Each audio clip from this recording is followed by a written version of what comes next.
E hoje eu vou contar a história de Israel de Oliveira Pacheco. Imagine a seguinte situação: um indivíduo adentra uma residência, invade essa residência. Momentos depois, a filha, de 20 anos, juntamente com a mãe, de 54 anos, retornando do serviço, são abordadas dentro de suas residências, são amarradas e ele começa a violentar a filha de 20 anos. Essa filha acaba inventando um ataque de asma, simulando um ataque de asma para que pudesse ser solta. Foi solta, ela corre, entra dentro do quarto que a mãe estava trancada, tranca essa porta, fecha com o armário e ali começam a gritar até que vizinhos gritam que chamaram a polícia e então esse indivíduo foge. Até aí um caso até mesmo comum de estupro, infelizmente, no Brasil. Mas vamos analisar o caso. Momentos depois, em investigação, encontra-se uma pessoa chamada de Israel de Oliveira Pacheco, o qual coloca-o no local de crime, segundo as investigações. O fato é que, neste momento, Israel tem um álibi, falando que o amigo, na verdade, estava com ele em um baile. Mas esse álibi foi ali ignorado pelas autoridades que faziam a investigação. Neste momento de entrar no local, o autor acabou provavelmente se cortando ali na telha e deixou manchas de sangue no local. Foi coletado pela perícia as manchas de sangue e enviado lá para o IGP do Rio Grande do Sul, que é o órgão responsável para fazer a perícia no local e no laboratório. Fez-se posteriormente os exames de DNA para confrontar se aquela mancha de sangue seria compatível, o material genético, com o de Israel de Oliveira Pacheco. O resultado, acreditem, foi negativo. E, na verdade, a gente pode falar que ele não estaria ali naquela mancha de sangue, não conteria o material genético de Israel. Mas veja bem, neste momento colocaram, inclusive imputaram que também o Israel teria um homicídio anterior, que não era verdade, o que acabou gerando grandes complicações ali e ele acabou sendo preso. Quando saiu o resultado de exame de DNA, não o colocava no local de crime, mas existem alguns detalhes que eu tenho que te contar.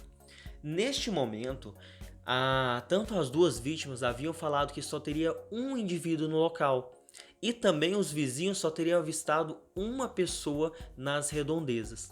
Nesse interstício foi também encontrado um suspeito, que seria Jackson Silva, que estaria vendendo produtos daquele roubo. Mas veja bem, só tinha uma pessoa.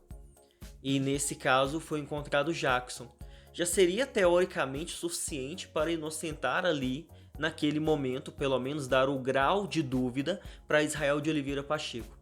Não obstante a isso, o Ministério Público manteve a sua denúncia em relação a Israel de Oliveira Pacheco e apenas adicionou Jackson Silva como sendo ali um participante daquele crime. Observe que mesmo com um exame de DNA não se conseguiu tirar uma pessoa que até então teria que ter no mínimo o grau de dúvida daquele local de crime. Passou-se então 10 anos. Esse crime aconteceu em 2008 e somente em 2018 o STF, com 3 votos a 2, considerou realmente aquela pessoa, Israel de Oliveira Pacheco, inocente, sendo que em todo momento ele havia dito que ele seria inocente. E acredite em algo mais, quando foi preso Jackson Silva e foi verificar ali também a questão de se ele tinha algum histórico, ele já tinha uma passagem por estupro.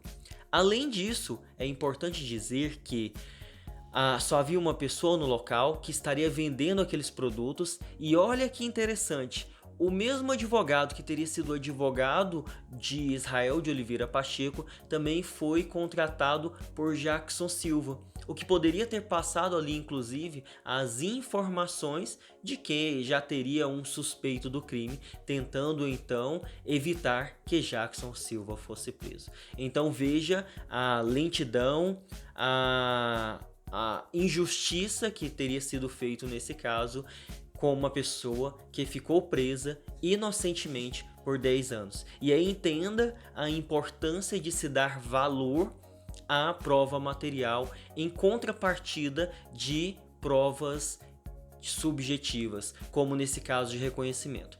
Para piorar, ambas as vítimas disseram que, apesar de ter reconhecido Israel de Oliveira Pacheco como sendo o autor estaria encapuzado. Então olha a fragilidade dessas provas encontradas. Então é um caso complexo, triste por pessoas inocentes passarem tanto tempo ali na prisão. Tranquilo? Espero que tenham conhecido um pouco desse caso. Depois pesquise mais e entenda por que a gente fala tanto na importância da prova material. Tranquilo? Um grande abraço, pessoal.